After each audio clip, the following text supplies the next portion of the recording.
Bismillahirrahmanirrahim. Assalamualaikum warahmatullahi wabarakatuh.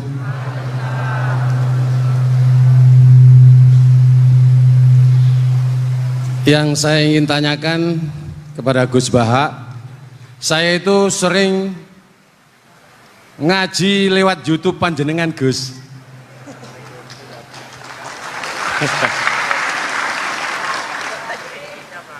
Insya Allah ilmu saya tambah walaupun tidak banyak.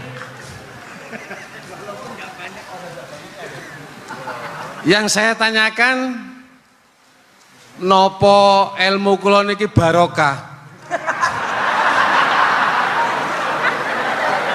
Yang pertama, karena saya ngaji lewat YouTube panjenengan, saya tidak izin.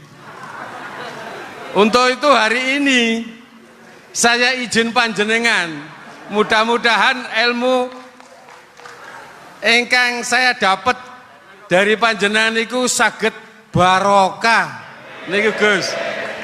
Terima kasih. Wassalamualaikum warahmatullahi wabarakatuh. Waalaikumsalam warahmatullahi wabarakatuh. Langsung mawon Gus nggih, yang satunya dulu. Siapa aja? Oh gitu. Monggo Gus. Itu tetap barokah dan kebaikan itu mah nggak perlu minta izin. Kalau kebaikan minta izin jadi repot. Jadi kalau dalam kitab fikih disebut iktifaan bil idzni syar'i, karena syarak akan selalu memberi izin sama kebaikan. Itu udah hanya masalah YouTube sampean. Tadi melihat wajah Gus Ali ibadah, pamit dulu. Nanti kalau ada orang alim lewat mau lihat juga pamit dulu. Lama-lama mau baca sholawat, ya Rasulullah pamit dulu mau baca sholawat. Jadi semua kebaikan itu cukup iktifaan bil idzni syar'i. Ya jelas ini ya. Oke, terima kasih. Jangan lupa pulsane tuku dhewe lek ndelok YouTube. Wifi-nya juga jangan nyolong. Harus passwordnya izin kepada yang punya wifi. Baru nanti 100% barokah. Mbak yang belakang bisa berdiri, yang mau tanya tadi. Ya, silakan. Bismillahirrahmanirrahim. Assalamualaikum warahmatullahi wabarakatuh. Mohon izin Yai Gus, saya di sini mau tanya, selain sebagai pelajar santri, saya juga sebagai seorang mahasiswi di salah satu universitas di Surabaya. Yang saya tanyakan sebagai pemuda milenial, kita semua tahu bagaimana keadaan demokrasi negara Indonesia saat ini. Yang saya tanyakan, bentuk dari hubul waton minal iman. Hubul waton di sini, bolehkah saya sebagai seorang mahasiswi menyuarakan pendapat saya, berjuang bentuk ijtihad demi keadilan berupa demonstrasi?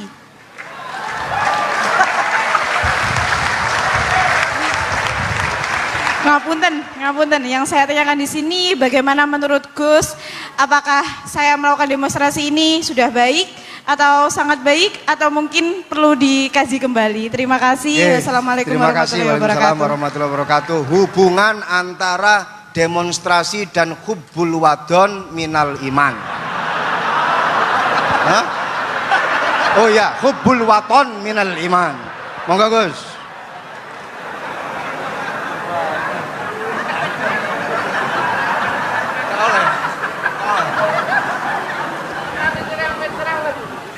Ini benar-benar ahli. Begini kan, demonstrasi itu kan makna pokoknya itu kan apa? Memperlihatkan. Makanya demonstrasi kekuatan maknanya ya show, ya, memperlihatkan satu apa? Kekuatan. Sehingga kalau dalam Islam itu ya fleksibel, asal itu tidak merugikan orang lain, tidak anarkis, tidak manddarat bagi kelompok lain tentu boleh. Bahkan kalau tidak apa? Menyuarakan suara kita tentu dengan cara-cara yang tetap islami ya, itu malah kita disalahkan karena berarti tidak ikut bertanggung jawab terhadap proses bernegara, tapi tentu disuarakan secara konstitusional dan secara baik. Kemarin pas demo di Jogja yang rame itu masalah rancangan KUHP itu, rektor UI juga ketemu saya, pamit Gus mau demo aja ya, tapi yang baik dan sopan kan. Karena begini ya, di Quran itu ada ayat walau la dafu hinna safa'atuhum bi ba'dil fasadatil ard. Jadi kekuatan manapun itu harus dikontrol. Tentu kontrol itu macam-macam. Tapi tentu saya ulang lagi, jangan anarkis, jangan melakukan sesuatu yang kontraproduktif.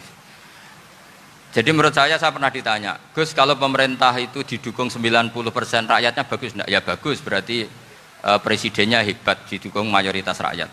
Kalau hanya 55 ya bagus, presidennya biar tahu, biar hati-hati karena dipilih separuh lebih sedikit gitu. Lah kok bagus semua? Ya memang harapan kita sama Allah semuanya baik semua kata saya gitu. Jadi susahnya apa sih kita melihat sesuatu itu asal agama ini kan gampang, asal tidak maksiat itu baik. Asal gak maksiat itu baik. Makhuyira Rasulullah bina amroini lakhtaro aisarohuma malam yakun isman. Jadi demo itu bukan, nah kalau demo yang diharamkan sebagian fatwanya ulama tentu yang maknanya yang anarkis. Kalau yang dihalalkan tentu maknanya yang tertib. Itu biasa dalam hukum fikih. Rasulullah ngendikan A, mahmalnya seperti ini. Rasulullah ngendikan B, mahmalnya seperti ini. Karena kadang ngendikanin Nabi cara zahir itu berlawanan. Misalnya Nabi ditanya, amal paling baik apa ya Rasulullah? Nyaur utang gitu. Karena biasa yang ngemplang mungkin yang tanya itu tukang. Tapi kadang Nabi jawab birrul walidain. Kadang jawab as-sholat li awwali waktiha. Karena penanyanya ini beda. Cinta nggak tahu sholat. Gimana? Cinta nggak tahu sholat. Ya, cinta nggak tahu sholat kata beliau. Kan gitu. Jadi ini penting saya utarakan karena zaman Nabi itu ya biasa Nabi misalnya ngendikan sesuatu itu. Terus ada juga sahabat yang memperlihatkan pendapatnya. Tapi tidak niat bantah. Masyhur itu dalam tarikh. Saya beri contoh yang masyhur itu. Nabi pernah sholat duhur itu 2 rakaat. Sebagian riwayat mengatakan asar, tapi yang lebih kuat itu duhur. Setelah 2 rakaat Nabi sholat, itu akabiri sahabat papan atas itu tidak ada yang ngendikan karena mereka sopan semua, tahu etikal. Setelah Nabi pulang sudah dekat pintu, ada sahabat yang berdiri. Ya Rasulullah, aku siroti sholatu amnasita. Ini sholat model kosor, apa engkau lupa? Tapi sahabat yang nggak tanya, ini niatnya malah lebih agak-agak buruk. Baguslah kalau sholat terbaru 2, berarti besok ya 2. Karena pakai teori nasah mansuh, berarti hukum itu pakai yang terbaru. Jadi gayanya tidak tanya, tapi lebih sama mungkin yang setuju undang-undang tadi ya tentang rumah tangga, kalau istri nggak mau dikumpuli tetap dipaksa, nanti suaminya bisa dilaporkan ke pengadilan gitu. Saya pasti mikir saya bukan masalah pengadilannya, pasti istrinya cantik. Kalau jelek kan nggak mungkin dipaksa. Ini ketularan. Jadi saya cara berpikir tuh. Jadi tak pikir lucunya saja, bukan pikir seriusnya. Ketularan sudah ketularan ini. Karena keburukan itu mudah nular. Akhirnya Nabi kembali lagi, enggak, kullu dzalika lam yakun, semua itu enggak terjadi. Tapi Nabi sebagai orang yang sangat, ya sebenarnya enggak boleh dibahasakan sangat demokratis, sangat bijak. Nabi kembali lagi ke mimbar terus tanya, ahakun maqalahu dzulyaten, apa betul yang dikatakan dzulyaten tadi? Kata sahabat semua, betul ya Rasulullah, tadi engkau sholat hanya 2 rakaat. Nabi kemudian takbir lagi, meneruskan 2 rakaat terus salam. Artinya kalau demonstrasi itu dengan makna mengutarakan pendapat dengan cara yang dijamin konstitusi, ya itu kan normal-normal saja, nggak ada masalah. Saya pernah derekno bapak, itu ada pertanyaan yang benar-benar mengusik saya. Ada orang miskin datang ke bapak, Pak Yai, dadi wong melarat itu ra enak. Sajane ya wis suwe dadi melarat ra enak. Itu pas Ramadan. Kenapa kata bapak? Bapak saya itu teman akrabnya Gus Ali, senengannya ya guyon, mau meninggal aja masih guyon. Bapak itu guyon terus. Kenapa aja? Sudah puasa nggak makan, buruh orang macul itu kan berat. Mau istirahat nggak boleh karena buruh orang. Enak jadi wong sugih puasa diam di rumah gini-gini terus. Terus kata bapak saya gini, enak wong melarat. Jadi wong sugih nak puasa berat. Kok sakit ya? Besok mangan pecel, awan rawon, enggak sore sidik sate. Jadi yang harus ditinggalkan itu banyak. Nak sampean kan biasa meninggalkan itu semua. Semenjak itu dia, oh iya, nak ngono podo-podo abot. Jadi hasutnya pada orang kaya terus nggak ada. Nah ini pentingnya ilmu, jadi pentingnya pendamping tadi itu. Setelah diberi jelasan, oh maturuni ternyata podo-podo abot gitu. Dia nggak tahu susahnya jadi orang kaya. Ya sama seperti tadi, ya saya puasa, kerja gini-gini, bojo sitok elek, terus jadi yang bojone 4 cantik semua abot aku.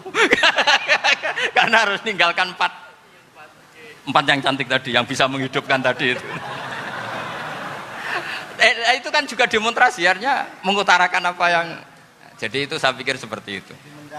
Ya ini pokoknya gitu aja ya. Assalamualaikum warahmatullahi wabarakatuh. Waalaikumsalam warahmatullahi wabarakatuh. Tepuk tangan untuk beliau. Kita doakan semoga beliau sehat walafiat, panjang umur, jembar rezeki.